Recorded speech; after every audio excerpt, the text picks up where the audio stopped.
जैसे मारतानी वैसे मरलू कि ना हो बाहर में से बहुत खूब जैसे मारतानी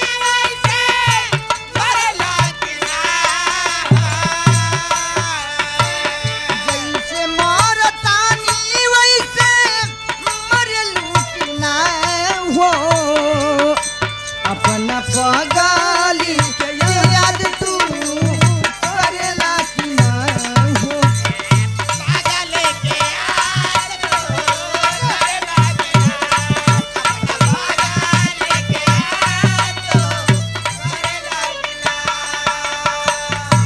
बड़ा सुंदर गीत और बड़ा सुंदर आप सबके बात से रस के आनंद मिलल। कहला आदमी की बात पर बात ना होला तो बात रोवेला। अरे वाह दिन में कीच काच होला तो रात रोवेला। अगर दुल्हन कितनो सुंदर होखे हमारा नियर दुल्हा ना रहे तो पूरा है बारात रोवेला।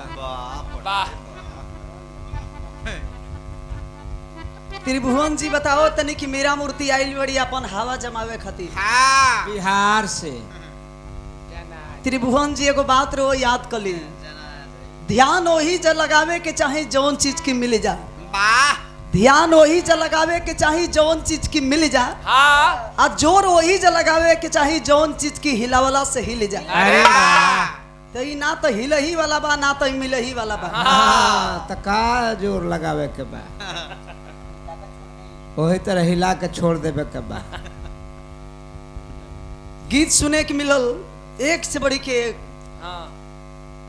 देखी जब गीत के सवाल जवाब होला तब अच्छा लगेला। फिर हम कहतनी आपसे बड़ा आनंद आवेला। जैसे हम गीत गौने वो गीत के आप जवाब देती, आप जब गीत गईती ओकर जवाब हम जब देती तब मजा आई। आप अपना पेश कर रहे हैं, हम अपना पेश कर रहे हैं तो इसका कोई मतलब नहीं है। नहीं निकलेगा। अब इसको यही खत्म कीजिए। हमरे गीत के रहुए कि हम ना चाहत रहनी खाड़े तू लिल गईलू ए रानी। उ के रह जौने गर्भ में पानी अंदर भइल जन्म पानी में सयानी भइलू। एक मड़वे में दुई दुल्हा मंगिया सिंदूर भरौलू पानी छोड़ के बोला कौने महल में गईलू ए रानी। जहां तक ले रुआ कहत नहीं कि अपना गीत के जाए तो कौन महल में जा रुका खोलल लिखी चाहत। ये बताइए कि चाहे आपके पिताजी हो कि चाहे हमार पिताजी हुई, बड़ा होके कष्ट से गीत के तैयार कर जाला। अगर हम खोल दियो गीतिया के तकाल के बाद ओकर कोनो मतलबे ना रह जाए। तो आप अपना गाए और हम अपना गाए तो इसका कोई मतलब नहीं। शांति बना के ई मुंह नोचला से बढ़िया बा कि इतना लोग आइल बनी बड़ा दूर से बिरहा सुने खती। कुछ ऐसन बात होके ऐसन गीत होके कि सामाजिक बात और सबके समझ में आवे। हौजा पथारना ना भैया तनी कुछ नई तर्ज बजे बहादुर।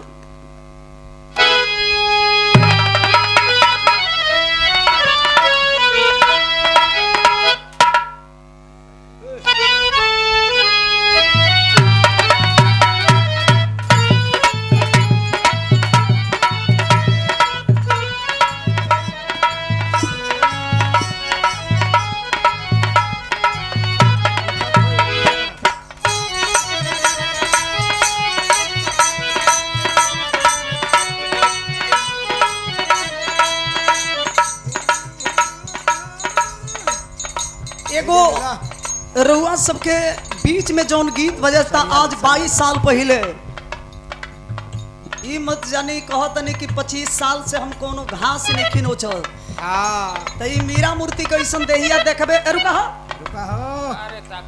रुक रे ये ऐसन देहिया रुआ देखबे करल। 2003 से मीरा मूर्ति की पहली शुरुआत है। 2000 से ई मत जानी ई जस बुढ़ाई देहिया। 10 लाइट मारी। हाँ सखुआ के लकड़ी है। तो आपसे पीछे है तो आपका जवाब दे रहे हैं ना। जब तक जिएंगे रगड़ेंगे आपको। ऐसे कैसे हम हार मान जाए। बेलापुर जना आ जाई। तो आज से 20 साल पहले जौना गीत के हम गौले रहनी कैसेट के नाम रहल कबूतरी के फेर में।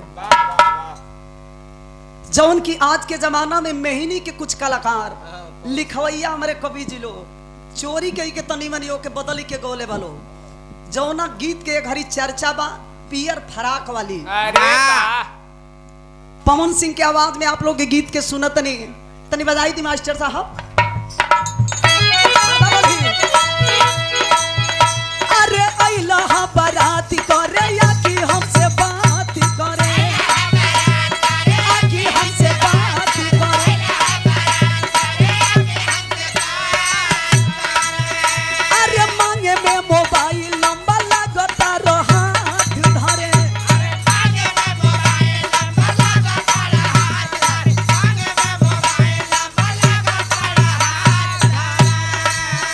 अरे अइला बाराती करे या कि हमसे बात करे, मांगे में मोबाइल नंबर लगता रो हाथ धरे। अब जेंट्स कलाकार गोले बड़ो गोरी फूल झाड़ी बारू, गोरी फूल झाड़ी बारू, पापा के पहरी बारू,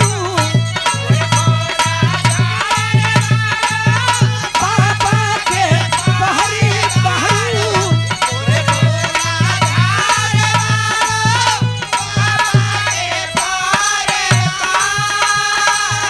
गोरी फूल झाड़ी बारू, पापा के पहरी बारू। लगलू पासारे तू तो पास पियर लगलू पासारे तू तो पियर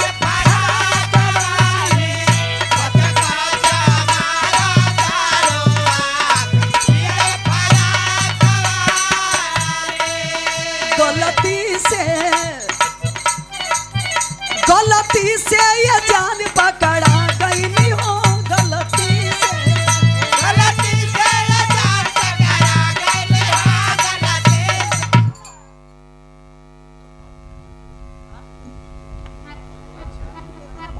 हमके समझे में ना। आदरणीय श्री मुन्ना पासी जी के द्वारा एक गीत पर 200 रुपया दे के स्वागत के लिए बनी रंगमंच की ओर से बहुत बहुत प्रणाम। माता रानी करे कि ऐसा ही आप हर कलाकारों के मान और सम्मान के बढ़ावत रहें और हम कलाकार आप सबके लिए भक्त हैं और हमारे लिए श्रोता भगवान के रूप होते हैं। चाहे इलाहाबाद हो चाहे बलिया जिला हो चाहे बिहार हो, हम कलाकारों के लिए श्रोता ही भगवान के रूप होते हैं। वाह। इलाहाबाद चाहे बिहार चाहे यूपी चाहे बंगाल, ये केहू के बपौटी थोड़े हो ना हो, ये अपन लहौले के जरूरत है। हाँ। बहुत बहुत आपके प्रणाम आई। अरे अइला बाराती करे या कि हमसे बात करे।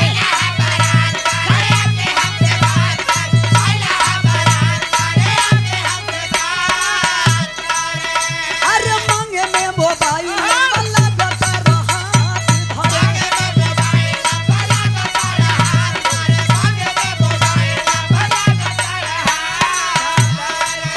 गोरी फूल झाड़ी बारू, पापा के पहरी बारू।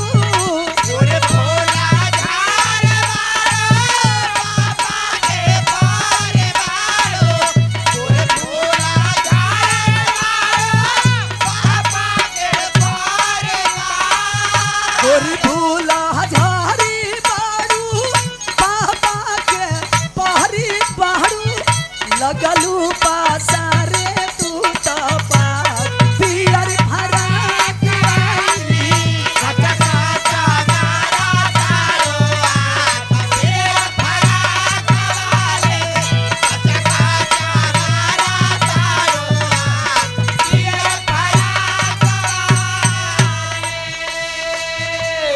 हम कहाँ गोले रहनी 22 साल पहले, अगर सुनले हो खबजा तो आप लोग के जानकारी हुई। ओ कैसेट में हम गोले रहनी कैसे गोले रहनी मास्टर। बुढ़ावा के बिगड़ली बारहनिया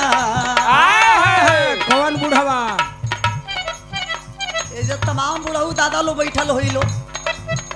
अस्वाभाविक बात बा का हो कि अगर बढ़िया चीज अगर लौक जाई हाँ तो भले आँख से रतौनी भइल हो के लौकत ना होई, वाह लेकिन एक खाली मन में जरूरी होला कि अगर उस सामान के अगर खाली है तो छू लेती पकड़ लेती तनी दूर हो जाई तो जिंदगी संवर जाएगी। हम गौले रहनी कैसे मास्टर, बुढ़ावा के बिगड़ल बारहनिया खोज नवकी कनिया,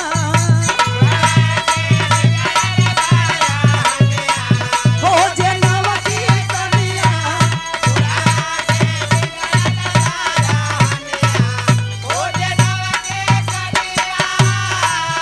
आई हो दादा नवकी कनिया, आई हो दादा नवकी कनिया, आई हो दादा नवकी कनिया,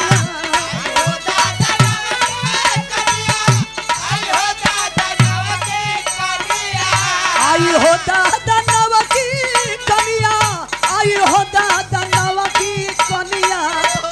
और का बोले रहनी, चढ़ल बूढ़वती में जवनिया खोज नवकी कनिया,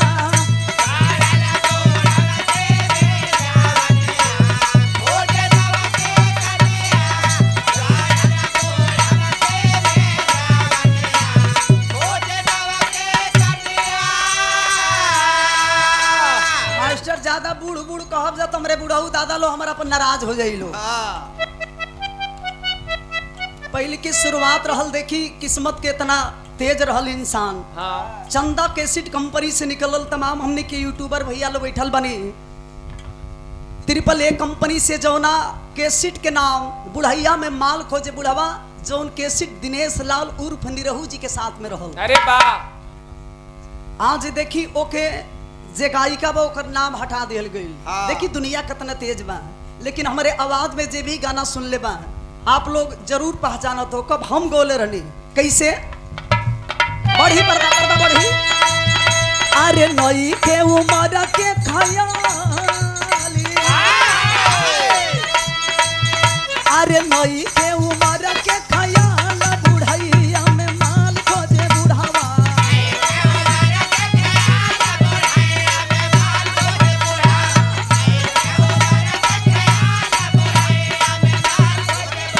अरे माल खोजे बुढ़ावा, माल खोजे बुढ़ावा, माल खोजे बुढ़ावा,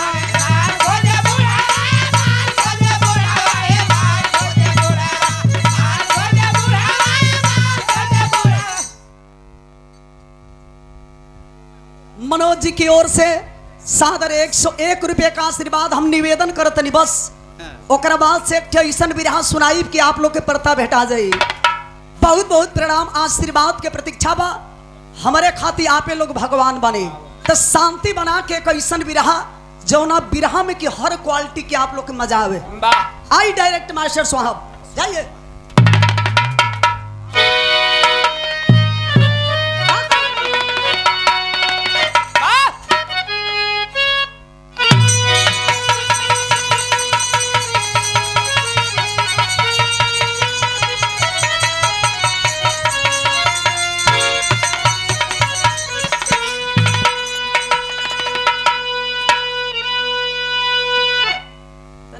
संभर जाएगा, बड़ा ऊंच है पीछा। ऊंच खाल बा। हेलो आओ,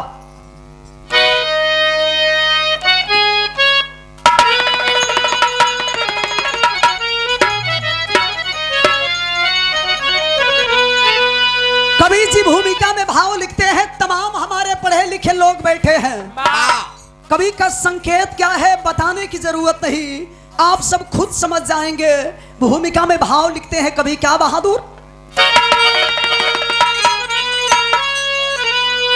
अरे स्वर्ग सा, अरे स्वर्ग से सुंदर मेरी समूची धरा, अरे वीर भूमि कई है तो है गाजीपुर, पढ़ी क्या पाया शहादत के इतिहास में,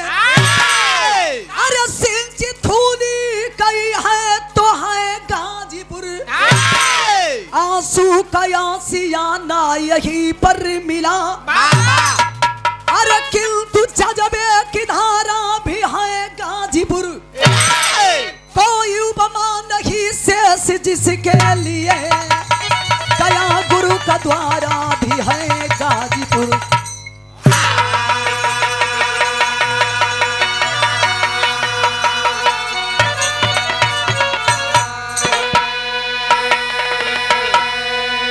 अगर गीत के जब आप बात से ही अगर देवे कहो तो आपके गीत के मतलब रहल एक से बढ़ के एक है मालिक जग में दूगी दो ही काम, तीगी से त्रिलोक समझ लो, चौवा चौदीस नाम, पर्चा 5 रत्न के काहे तू भूल गईला बिरना। अरे वाह लेकिन तनी बिरहा के आनंद लिहल जा।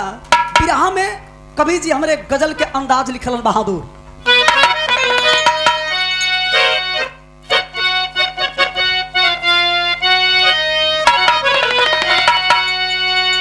पर्दा बढ़ा ला भैया।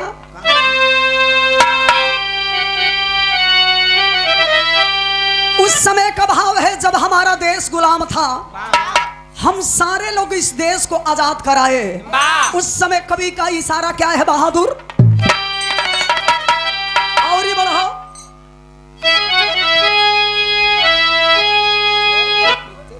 अरे उठो मुसलमान नमाज पढ़े लो, उठो मुसलमान नमाज पढ़ लो, अभी मेरा सर कटा नहीं है।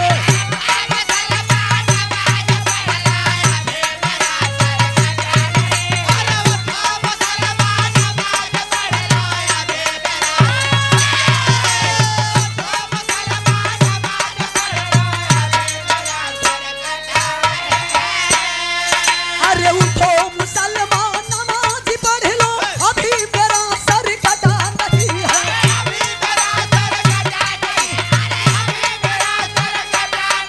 अरे उठो मुसलमान नमाज पढ़ लो, अभी मेरा सर कटा नहीं है।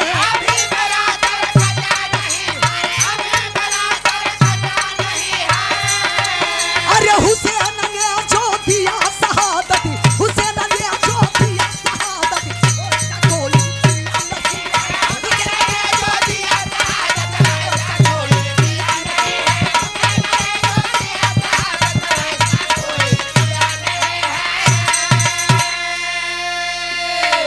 लेकिन गजल से बढ़िया कवि जी बिरहा के लाइन लिखलो। अरे वीर शहीदो सलाम तुझको, वीर शहीदो सलाम तुझको, ईमान मेरा डिगा नहीं है।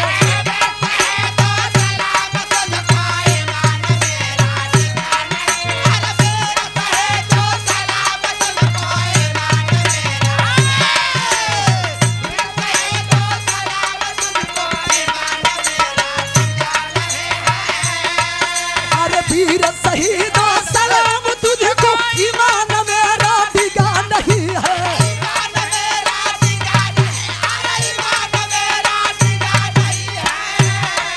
अरे वीर शहीदो सलाम तुझको, ईमान मेरा डिगा नहीं है, डिगा नहीं है। अरे जैसा तुमने लिखा कहानी, जैसा तुमने लिखा कहानी, वैसा कोई लिखा नहीं।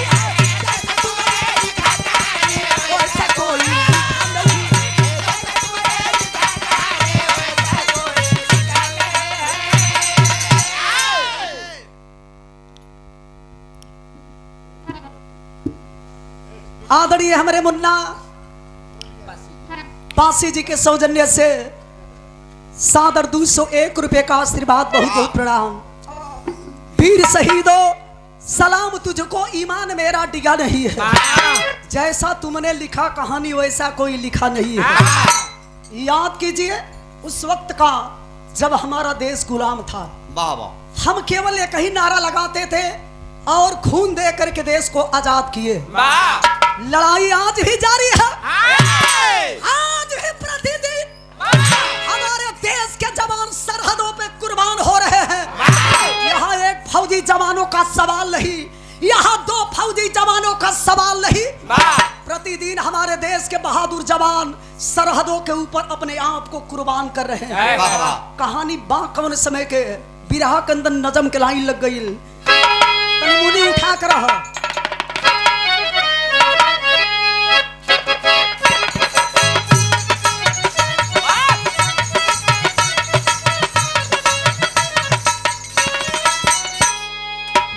देश के सेवा में जो जीवन को लुटाया है,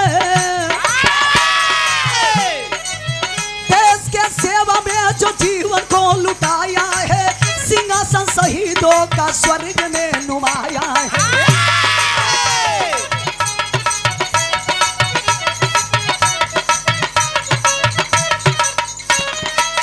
जनमानों का पन्ना महज एक किस्सा है, मगर फौजी बन जाना कृति का हिस्सा है।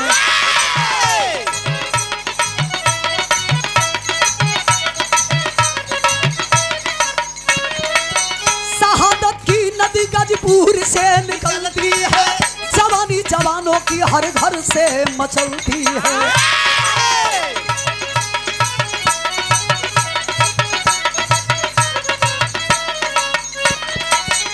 नहरा थाना ग्राम बनौली बसेरा है, फौज में फौजी जहां अश्वनी का डेरा है।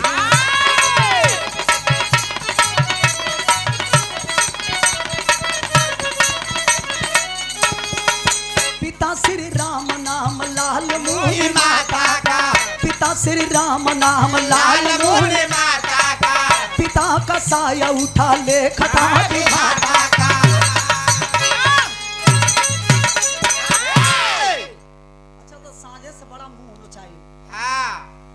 हमके निवेदन बा, विनती बा आप सबसे, शांति बना के बिरहा के आप लोग सुन ले।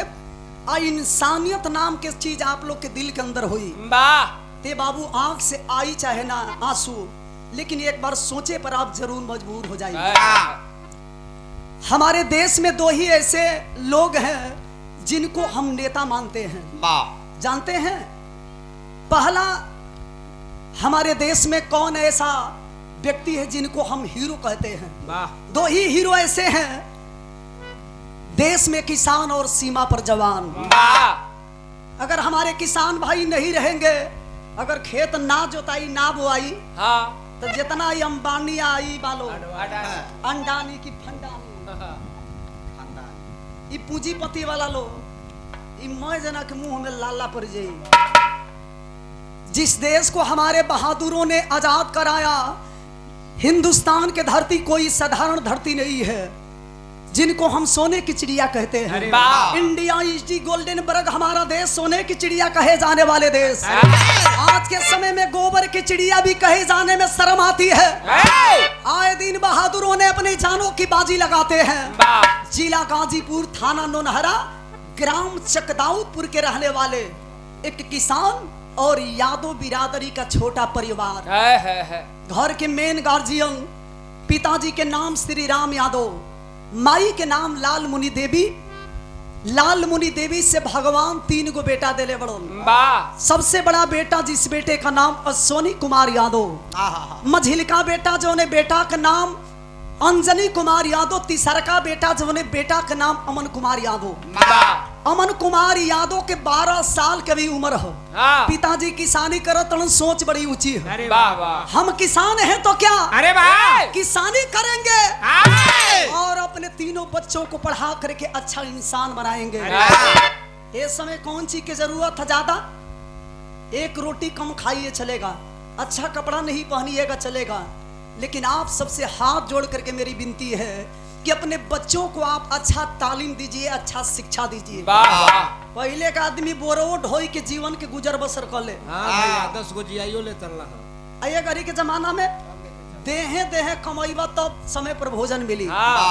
पिताजी किसान बड़न, सोचिए बाकी बच्चों के अच्छा इंसान बनाइए, लेकिन भगवान को शायद यह मंजूर नहीं हुआ। किसी बीमारी की वजह से श्री राम यादव ये दुनिया के छोड़ के चल बसलो। घर के सारा जिम्मेवारी माई लाल मुनि के ऊपर हो गई। गरीबी में कैसे हूँ अपने बचवन के खियावत तरी पढ़ावत तरी। ए बाबू, गरीब किसान का बेटा अश्वनी कुमार यादव बचपन से ही बड़ा चंचल स्वभाव के थे। माई के संतावना देतड़न कि माई चिंता मत कर, तोहर बेटा यही गरीबी में पढ़ाई भी करी और नौकरी करी तो तोहर बेटा फौज के नौकरी करी। अरे वाह नतीजा निकलल का बिरहा में गीत लग गई बहादुर।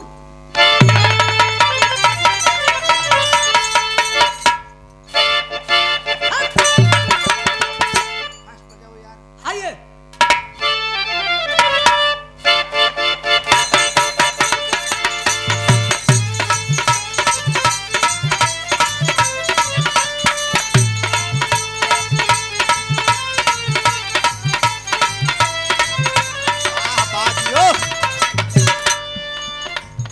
तमाम हमरे जब बोली तो हम अमूना है त्रिभुवन ना है हम। हाँ हमार बात सबके एकदम क्लियर सुनाई देवे के चाहिए। वाह तमाम गीत निकला था, हाँ कोनो ढोढ़ी खोदा था हाँ तो कोनो ढोढ़ी चाटा था। हाँ कौन वही में बियर ढारता। एगो तो हदे खदेले बा का हो ऊ गवले बा कि इतना गहिर तोर ढोढ़ी कोनो अहिर कइले बा। अरे वाह ई ठीक कहले बाबू ई कौन गवले बाहू। माने माल के हुऔरी मारी या फांसी के हुऔरी परी। लेकिन हरी गीत देखी माता बहिनी लो में बैठ के गावे लायक बा। वाह वाह हिंदुस्तान की महिला अपने पति का प्रशंसा कर रही है कैसे? झुमुका झुलनिया झुमुका झुलनिया हंसुली न दुनिया चाहे गजरा के भाई। झुमुका झुलनिया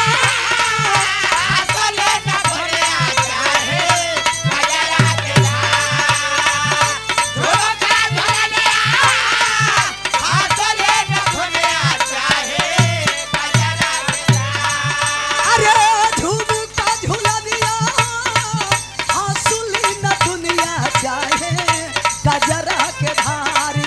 तोहरे की मुस्कान हम सोरा होशियार राजा सोरा होशियार।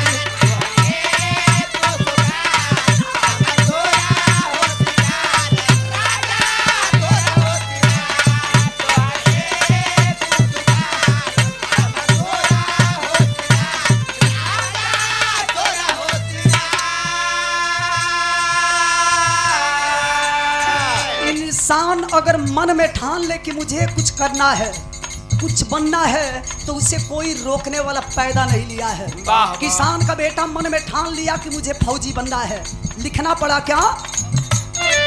भारती के भरले वांटी, भारती के भरले वांट, अश्वनी कुमार लेके हौसला अपार। भारती के भरले वांट,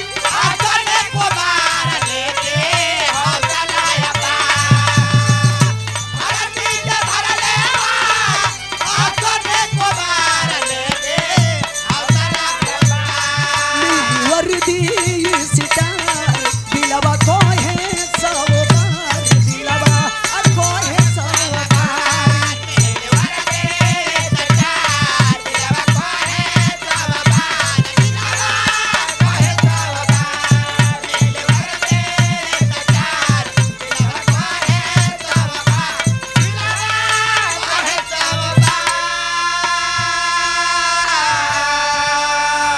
यूट्यूब के जमाना बा, कौनो बात के शंका हो कि आप लोग सर्च करके देख ले, पढ़ ले, सच्चाई मालूम हो जाई। वाह वाह कोई ऐसा पेपर नहीं था, कोई ऐसा चैनल नहीं था जिस पर इस कहानी को नहीं दिखाया जा रहा था। वाह वाह किसान का बेटा अश्वनी कुमार यादव 2007 में सीआरपीएफ की बहाली निकली थी फाफा मऊ इलाहाबाद में। वाह किसान का बेटा फार्म भरा था, लाइन में जाकर के खड़ा हुआ, तमाम लड़के खड़े हैं लाइन में, वाह। लेकिन अश्वनी कुमार यादव किस्मत का इतना तेज था है। कि गरीब किसान का बेटा अश्वनी कुमार यादव को सिलेक्शन कर लिया जाता है। अरे वाह भर्ती हो गए, बाहरी निकलना ने इतना छाती फुलाई के अरे वाह दोस्तन से कहा तड़न यार हमार तो सिलेक्शन हो गई, भर्ती हो गई। हम तो भर्ती हो गई नहीं। माई के लगे फोन लगाई कि वही फोने में कहा तड़न कि माई तोहार लाल भर्ती हो गई। हाँ कौने हॉस्पिटल में हो बेटा?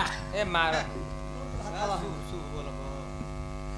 तोहर बेटा हॉस्पिटल में ना, तोहर बेटा फौज में भर्ती हो आए। गई। माई तो इतना खुश बड़ी कि बेटा हमार फौज में हो गई। हाँ उतान होके चले लगली, खुशी में इतना उतान बड़ी के लगली है गोड़ी पर। अरे वाह, हे गोड़ी पर, अरे वाह रे घोड़ी वाह। हाँ तो के ढेर हे काली माई, हे बरम बाबा, ओहो हे करण बाबा, हमर लाल भर्ती हो गई। हाँ। अब तो लोग के जोड़े जोड़े नारियल चढ़ाई, जोड़े जोड़े पुआ चढ़ाई। वाह इंतजार करत तड़ी कि बेटा कब घरे आई।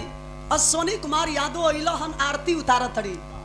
बाप के पगड़ी बचा ले रे बेटा, है माई के दूध के कर्जा चुका देले। वाह बस इंतजार बाकी बेटा कहिया देश के सेवा करे जाई। वाह धीरे धीरे वक्त भी आ गया जब बेटा को माँ विदा करने लगती है। और जब विदाई करे लगली तो कवि जी हमरे जन्म के पहले के तर्ज लिख दे हलन। अब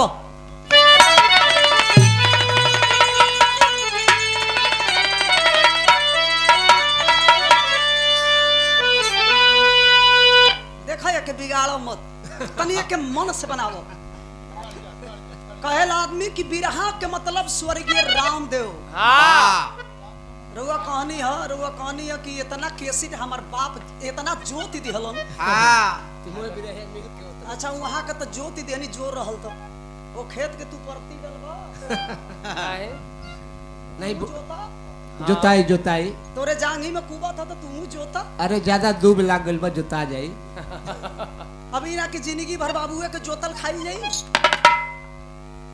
तो कवि जी स्वर्गीय रामदेव गुरु जी के जमाना के तर्ज लिखलन कैसे।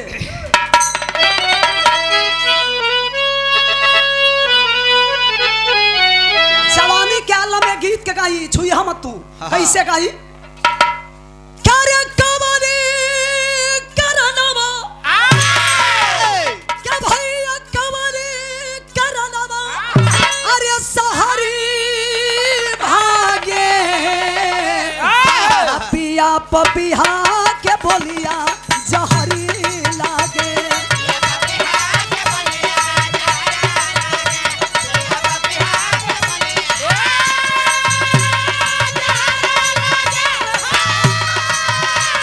जहरी लागे, जहरी लागे, पिया पपिहा के बोलिया जहरी लागे।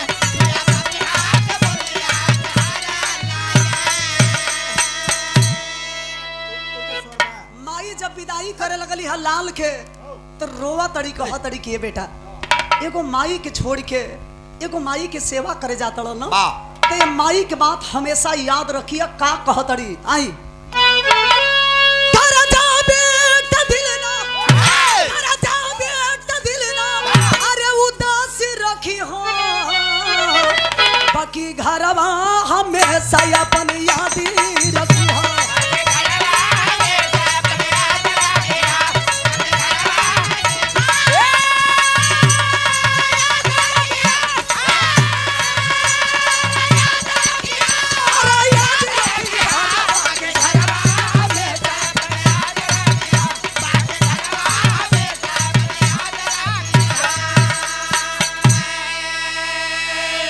हमके विश्वास है कि हमार बेटा ए माई के मर्यादा को वो जाए ना दी।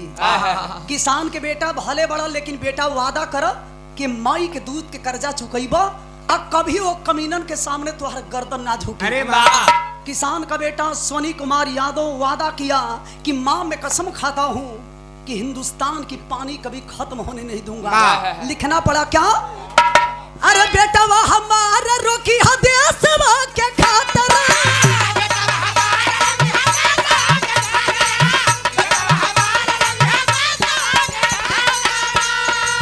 कबहू हमारा धूप तोरी हो गई चला, धूप तोरी हो गई चला।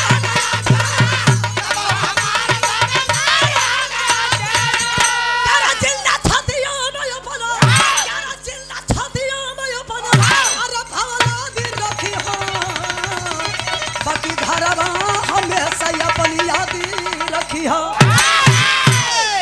वादा करो गर्दन कट जाएगी लेकिन उन कमीनों के सामने कभी तेरी गर्दन नहीं झुकेगी। किसान का बेटा पूर्वांचल का वह जवान वादा किया अरे कि वाह। भले ही मेरी गर्दन कट जाएगी लेकिन उन कमीनों के सामने तेरा लाल कभी झुकेगा नहीं। वहां पहुंचा जहां की जवानों को ट्रेनिंग दी जाती है। वाह तिरंगा झंडा के नीचे खड़ा होता है और जवानों के साथ जब ट्रेनिंग दे रहा था तो सैल्यूट मारता है और कसम खाता है धरती मैया की।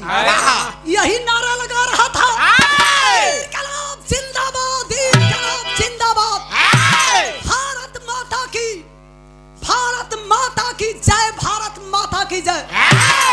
कसम खाता हूँ जब तक मेरे शरीर में खून का एक एक कतरा रहेगा इस तिरंगे के साथ कभी गद्दारी नहीं करूंगा। किसान का बेटा जब ट्रेनिंग पूरा किया ड्यूटी लगती है, और जब ड्यूटी लगल तभी 3 साल तो ड्यूटी कैल, तब तक दुआरी पर तिलक कहाँ से तिलकहरू आइल बा लोग? मैं तिलकहरू लो सूत गइलो। काहे खा पी के सुतबे न कल जला की जा गल जला खाली गुल जामुन घोटबलो। है गोलका गोलका है लड्डू है। दे दो पंतुआ। दुआरी पर तिलकहरू लो दौड़े लगल लो, बुरा मत मानिएगा। जब आप हमने कहा हीरोइन, हमको हीरोइन कहा तो कुछ देर के लिए आपको हीरो मान दिया जाए। अरे थोड़ा छोटे हैं तो क्या हुआ? हाँ मोटे बहुत तो है मोटे हैं। बूट के साइज बढ़ा दिया। मेहरारू से मर्द के कम से कम 4 इंच ऊपर होके के चाहिए। अब जब सेमे रहल तो हम दावत करो ढेर छोट पड़ता। बतावल गई किसान का बेटा जब ड्यूटी करने लगा दुआरी पर तिलकहरू आवे लगल लो। जनपद बलिया चाचा, हेलो चाचा, मात्र हमारे बिरहा और 10 से 12 मिनट और विश्वास बकीर बिरहा आप सबके अच्छा लगी। जनपद बलिया, ग्राम गांधीनगर, ब्लॉक बेरुआर बारी, थाना खेजूरी के रहने वाले एक यादव का छोटा सा परिवार, घर के मेन गार्जियन जेका नाम बतावल गई गुलाब यादव, और गुलाब यादव के इकलौती बेटी जेका नाम बतावल गई अंशु। अंशु के पिताजी रिश्ता लेके अइलहन गाजीपुर में। अश्वनी कुमार यादव के माई सुनली कि लड़की बड़ा सुंदरी हो।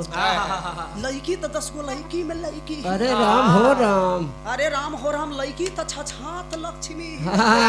बड़ा झमकावेले। जब हमारे लक्ष्मी हमारे घर में है ना तो हमारे एकदम घर घर कोना कोना अजोर हो जाए। माई अपना फौजी बेटा के रिश्ता तय कर दिली अंशु नाम के लड़की से।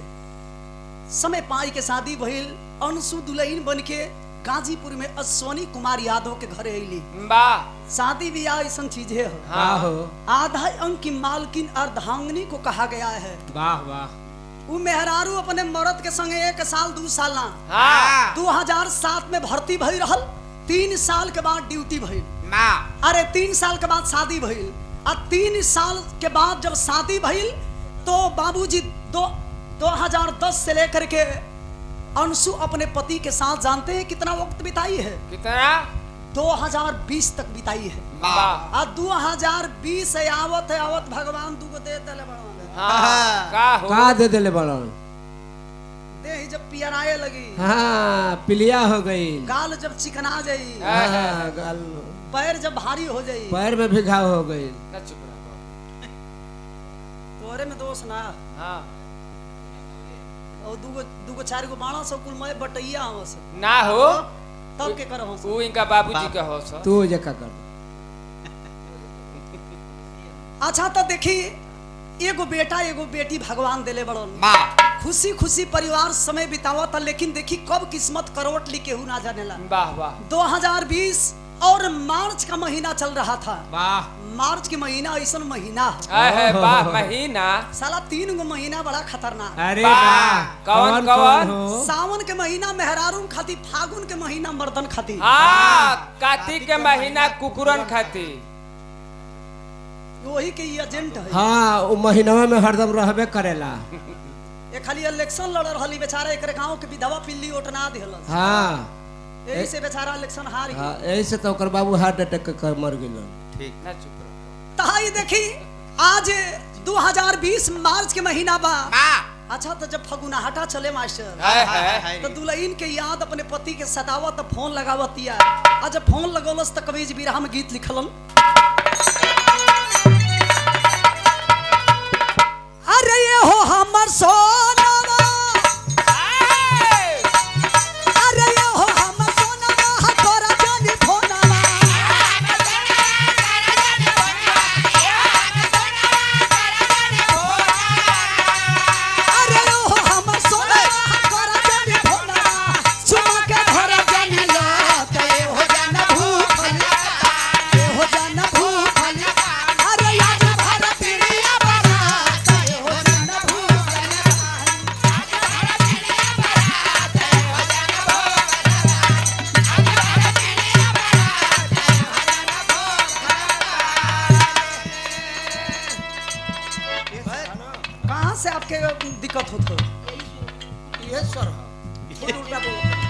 तो हम बोल रहे हैं उसके बाद मत मिलाइए।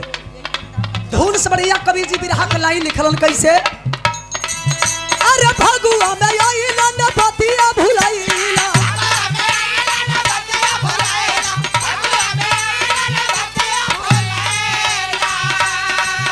अरे भगुआ में आइला न बतिया भुलाइला, कहले करल कल याद फोनवे में कहा, अरे फोनवे में कहा, अरे याद ना हमारा तो है याद फोनवे में कहा, अरे याद ना हमारा तो है याद फोनवे में कहा, अरे ना हमारा तो है याद फोनवे में कहा। कहती है कि सुनिए, मैं आपकी पत्नी हूँ और आप मेरे भगवान हैं। हाँ सही लोग कहते हैं कि फौजियों के सीने में कभी दिल नाम का कोई चीज नहीं होता। इतना दिन हो गई गईला का कभी माई की याद ना आवेला, भाई की याद ना आवेला, इतना सुंदर मेहरारू भी है, मेहरारू की याद ना आवेला। सोना ईसन भगवान आपके दूगो बेटा बेटी दिले बड़न का कभी बचवन की याद ना आवेला। तब देखी देश के बहादुर फौजी जवान अपना बीबी से एगो बात कहलन, का कहलन, तदे सबा हर रिश्ता से रानी हमर ऊपर होला हो, तदे सबा हर रिश्ता से रानी हमर ऊपर होला हो, तदे सबा हर रिश्ता से रानी हमर ऊपर होला हो, तब दिया हो तेरा हल दबले ताज लागल बोला हो, तब दिया हो तेरा हल दबले ताज लागल बोला हो, तब दिया हो तेरा हल दबले ताज लागल बोला हो। अरे दुश्मन को खेल लिया सोनी के गोलियां, दुश्मन को खेल लिया सोनी के गोलियां, दुश्मन को खेल लिया सोनी के गोलियां, अरे दुश्मन को खेल लिया सोनी के गोलियां, घटिया में गुजर जिंदाबाद फोनवे में कहा, अरे फोनवे में कहा, अरे यार ना हमारा तो है याद फोनवे में कहा, अरे यार ना हमारा तो है याद फोनवे में कहा, अरे ना हमारा तो है याद फोनवे में कहा।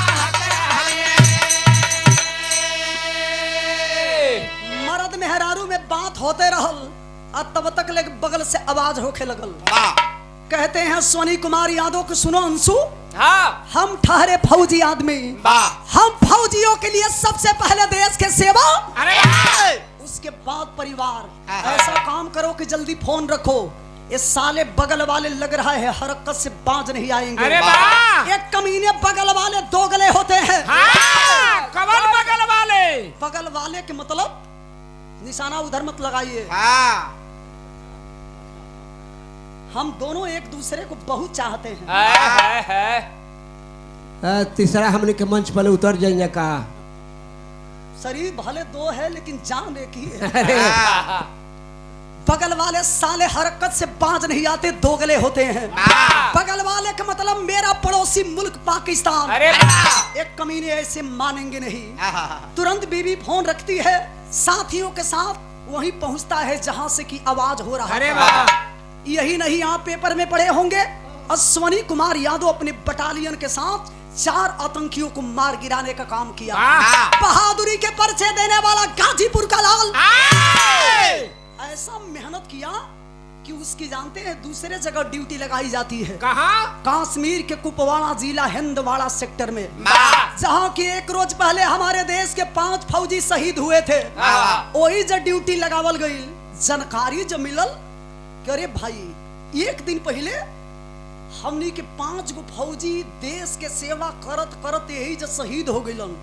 अश्वनी कुमार यादव से बर्दाश्त ना भइल, शरीरिया के खूनवा खौले लगल। साथियों को सतर्क कराते हैं, साथियों सतर्क हो जाओ, लग रहा है कि वक्त आ गया है ईंट का जवाब पत्थर से चुकाने का। जब ले के असलहा तैयार भइल हन देश के बहादुर जवान, त तनी बिरहा चढ़ गइल बहादुर।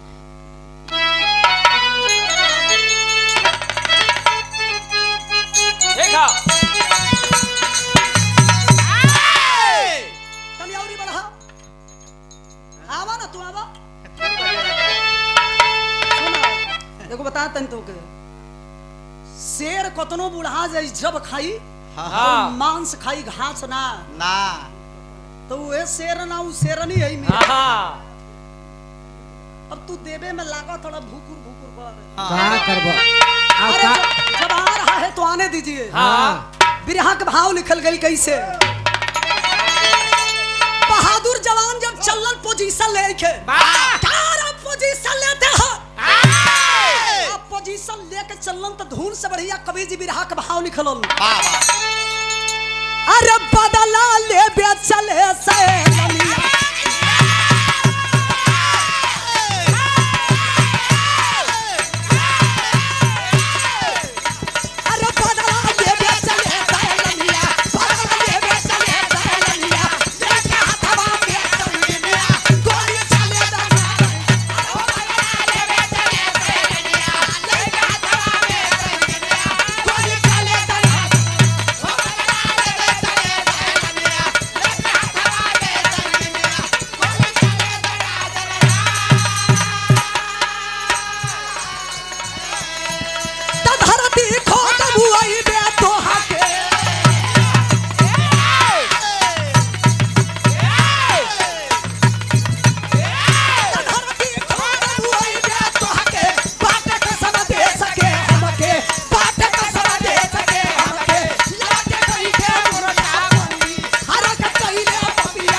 सोच लिए थे या तुम मारेंगे या तुम मरेंगे। पोजीशन लेकर के देश के जवान जब आगे बढ़ने लगे इनकलाब जिंदाबाद का नारा लग रहा था। मन में यह सोच हो कि जहे भेटैहन वही जरेलो। अरे वाह ऊपर रेलो नीचे रेलो बगल रेलो बगल रेलो पीछे रेलो ऐसन रेलो कि पानी से दर्शन ना हुई। उठाए के हथियार जब आगे बढ़े लगलन दोनों ओर से लड़ाई चले लगल। यह भी देखे होंगे मूर्छा बंदी हुई यानी मूर्छा बंदी के मतलब जब लड़ाई खत्म हुई वापस हो रहे थे देश के जवान। कमीने अपने हरकत से बाज नहीं आए। पाकिस्तान फिर पीछे से वार किया और जब वार किया तो उसमें एक जवान नहीं दो जवान नहीं 3 जवान शहीद हुए जिसमें गाजीपुर का लाल वीर अश्वनी कुमार यादव भी वीर गति को प्राप्त कर गया। धरती लहू लुहान पड़ी है। एक जवान 5 मिनट के बाद जब दौड़ते हुए आता है अश्वनी कुमार यादव को जब देखा उठा करके अश्वनी कुमार यादव को आवाज देता है कि अब अश्वनी कुमार यादव इस दुनिया में नहीं है।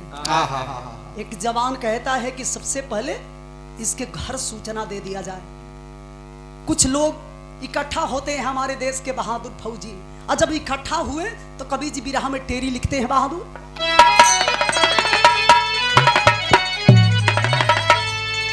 तनिया को पति और बढ़ा। अरे नहाई कबले खून में देशवा ये बाबू नहाई कबले खून में देशवा मौत का महायुद्ध कब अंतिम बिगुल बजाई अरे बजाई अरे बजाई मौत का महायुद्ध कब अंतिम बिगुल बजाई नहाई कबले खून में देशवा। फोन बनारस से डापिस में घटना को मजबून दिया। देश हेतु में वीर अश्वनी अपने तन का खून दिया। माता को जब खबर लगी बेटा याचल को छोड़ गया बिना इजाजत कैसे वो परिवार से नाता तोड़ गया। मेरा बेटा जिंदा है क्यों झूठी खबर सुनाते हो। हे साहब बातें बंद करो क्यों हमको दुख पहुंचाते हो। ऐसा मत कहिए साहब। अरे हमर बाबू के कलेजा इतना कमजोर ना रहले साहब। अरे हमारे लाल के कलेजा तो बाप के कलेजा रहले साहब। हमर बाबू हमर बाबू और कमीनन से इतना जल्दी कैसे हिम्मत हार गई। मेरा बेटा शहीद नहीं हुआ है। कौन बतलाए उस माँ को कि आपका बेटा माँ की हिफाजत करते करते उसी माँ के आंचल में सो गया। तमाम लोग धीरे धीरे जुटे लगल। माई के इंतजार बत अपने गोदी के दुलरुआ के अपने बेटा के इंतजार करत रही कि बेटा के लसिया कब घरे आई। इहो रुआ सबके टीवी पर दिखावल जात रहल। देश के जवान जब अश्वनी कुमार यादव के पार्थिव शरीर को बाबतपुर हवाई अड्डा वहां से बाई रोड लेकर के गाजीपुर में आते हैं तो देखे एक माँ की दिल की बेदना कवि जी इस गीत के अंदर में लिखते हैं। कैसे बहादुर?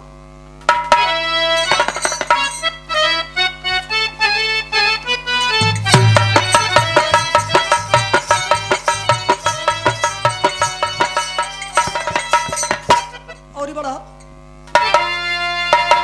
अरे कौने करनवा जोगी जोगा वारे वाले, अरे जोगा वारे वाले, कौने करनवा धिकिया मांगे लए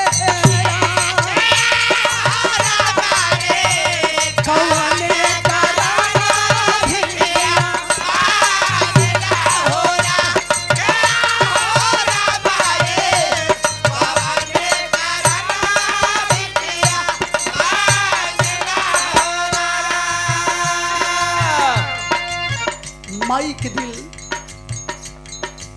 माई के दिल मोम के समान होला ये बाबू।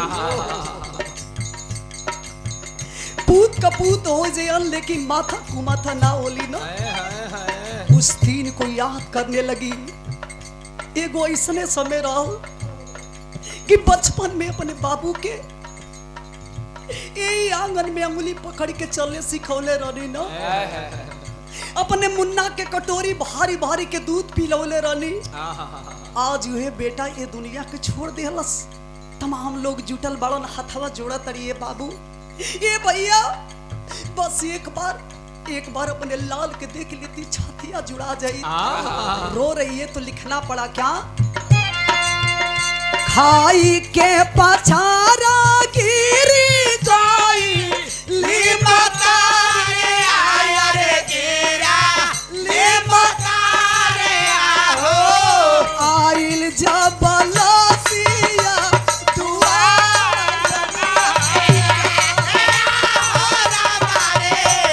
आइल जबलसिया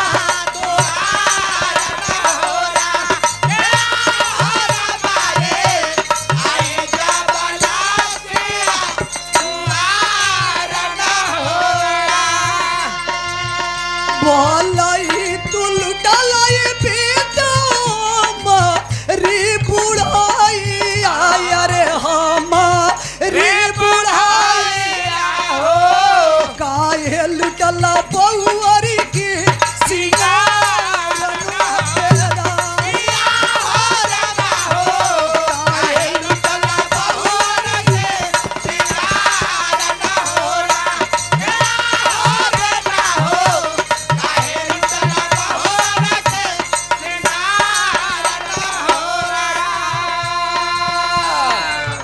बेटा का दर्द क्या होता है शायद वह माँ ही बता पाएगी जिसका इस दुनिया में जवान बेटा शहीद हुआ है। रोवत ये कि बाबू ए भैया बस ये खाली अपने लाल के चेहरा देख लेती ना। अरे हमार बचवा इतना जल्दी कैसे हिम्मत हार गई। कहल आदमी कि पूत का पूत हो जाला ने बाबू लेकिन माता को माता ना बोली ना। जिंदगी में सबसे बड़ा बोझ जानते हैं कब होता है? हर माई के हर बाप के सपना होला कि एक दिन हमार बेटा जब जवान होई ना तो हमार सर के बोझा हल्का हो जाई। वही माई के सामने वही बाप के सामने जब एगो जवान बेटा के मौत होला ना तो माई के दिल पर ओ बाप के दिल पर का बीतेला। शायद मैं भी एक माँ हूँ। माई के दिल पर का बीतेला शायद वो माँ ही समझ पाएगी जिसका जवान बेटा इस दुनिया में नहीं है। बिलख रही है, लिख रहे हैं कवि जी क्या, आंसू में डूबल बाती गाऊं वाना गारी आया रे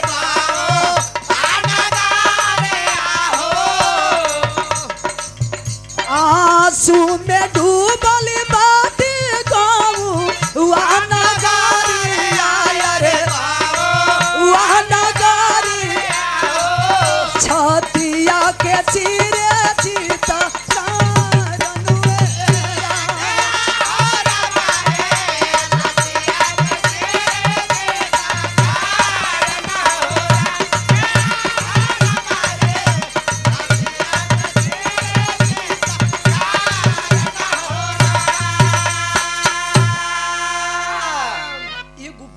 जन्मावे खातिर माई कितना कष्ट उठावेली आप सबके बताओ ही ना। कौन ऐसा माई होई कि अपने लाल के पावे खातिर कौनो देवकुरी के छोड़ले होई। बाप के अपना बेटा पर नाज होला कि एक दिन बेटा हमार पगड़ी रखी। जिंदगी में कहेला आदमी की बेटी के बोझ सबसे भारी बोझ होला। ये बाबू गरीब बानी, गरीब घर में अपने बेटी के शादी कर दे, लेकिन जानता नहीं एगो बाप खातिर सबसे कष्ट कब होला, जवन अब बाप के सपना होला कि एक दिन हमार बेटा अपना कान्ही पर बुढ़ापा में एक दिन हमार अर्थी लेके जाई। आज वही बुढ़ाऊ बाप के कान्ही पर जब एगो जवान बेटा के अर्थी उठेला ना, एगो बाप के कान्ही पर जब जवान बेटा के अर्थी उठेला तो बाप अपने आप के दुनिया में जियला से अच्छा मरल समझेला। तमाम लोग जुटल बगल, सबकी आंखें गमगीन है, सारे लोग रोने लगे। बिलखा तड़पते बाबू बहुरैया आइल जेकर मांग के सिंदूर लहलहाता। कभी अपने पति के देखे तो कभी अपने दोनों टुअरन बचवन के देखे और देख के का कहे बिरहा के आखिरी तरज,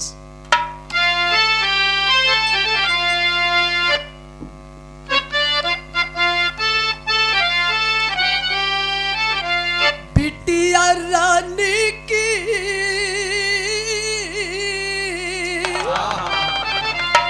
बिटिया रानी की अरे डॉक्टर बनाईबा सपना रहल तोहारी। बिटिया रानी की सपना रहल तोहारी। बिटिया रानी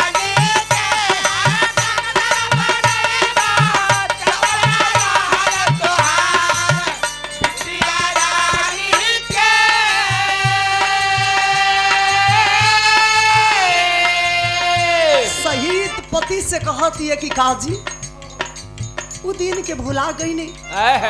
कहत रहनी की बेटी के अपना कमाई से पढ़ाई के डॉक्टर बनाई, बेटा के आई तो खिलौना लेके आई। अब तोरी बेटी के पढ़ाई के डॉक्टर बनाई।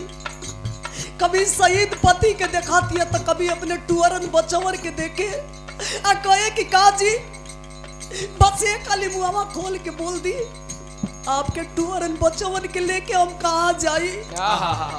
अरे दुनिया में आपके टुअरन बचवन के लेके हम कैसे जियब जी।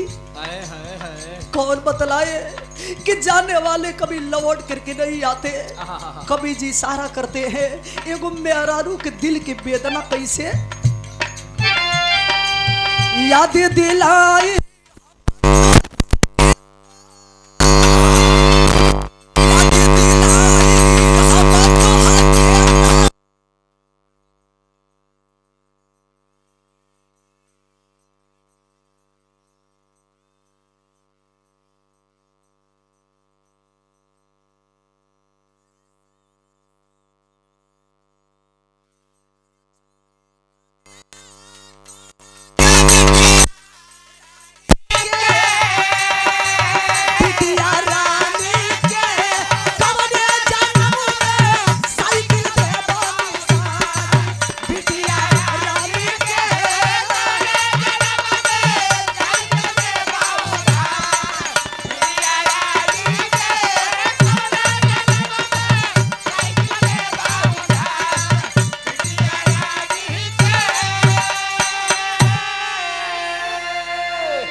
बात नहीं खे, ई घर घर के कहानी बा।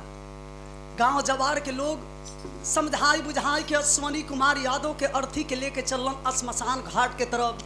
तो कवि जी मात्र 4 लाइन अल्लाह लिखलन, हमार बिरहा लास्ट है। अल्लाह मात्र 4 लाइन कैसे? अरे राष्ट्र प्रेम की बात करे हम, अरे देखे हर लखिया यलगा, अरे फौज की कोई जात न होती, अरे फौज की कोई जात न होती, फौज की कोई जात न होती। अरे फिर क्यों जात में बटे कला, अरे रुपया पैसा महसंतान, रुपया पैसा महसंतान, अरे हर घर से अब लगी लगा।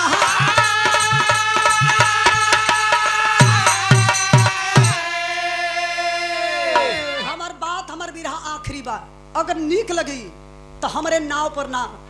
आपको याद होगा कि एक ऐसा समय था कि जब पहली बार धरती पुत्र मुलायम सिंह यादव जी रक्षा मंत्री बने थे, वाह। तो अपने कलम से उन्होंने नियम को बदल डाला था। वाह यह धरती पुत्र मुलायम सिंह यादव जी लागू करने का काम किए थे। जो जवान शहीद होते हैं उनकी पार्थिव शरीर परिवार वालों को नसीब नहीं होता है। वादा किए थे और नियम को बदल डाले थे कि आज के बाद जो भी जवान शहीद होंगे उनको 10 लाख रुपया दिया जाएगा और उनकी पार्थिव शरीर उनके परिवार वालों तक पहुंचाएगी। वाह वाह आज के समय में एगो माई एगो बाप अपना बेटा के देखा था तो धरती पुत्र मुलायम सिंह यादव जी की देन है। वाह अगर सच्चाई है तो नेताजी के नाम पर एक बार जोरदार ताली बजाकर एक लाख से यह मेरा लाइन नहीं है, नेताजी की लाइन है। सबके लिए उन्होंने किया है। दाह संस्कार भइल, आ दाह संस्कार भइला के बाद रोवत या विधवा और रो के जाना तनी के करा से कहत या देश के कुर्सी पर बैठल बड़ा नरेंद्र दास मोदी जी। उसे पहलवा एक जना रहन गुंगी बाबा, मौनिया बाबा, मौनिया बाबा उ तो बोलते ना रहन। आ ई बाबा बड़ा निकुल खाली बेचही में लागल बड़ा। मैं प्लेटफार्म बेच दिहलन को, लाल किला बेच दिहलन। अच्छा तो खाली नाव बदलत हलन। मंगल सराय के नाव जनतल का हो गई? हाँ हो पंडित दीनदयाल। पंडित दीनदयाल। आय अब कुछ दिन में लइका तोहार मेहनत कैले बड़ा तू तोहार, तू लइका के बाप हो लेकिन तू ना कहिगो। हाँ अब लइका के बाप के वो औरी कहाई। वाह देवारा रो रही है, कहती है आखिरी बंद, अरे बेमिसाल सपना के उनके कोठिया बनी, जहिया पढ़ के डॉक्टरिया डॉक्टर बेटिया बनी।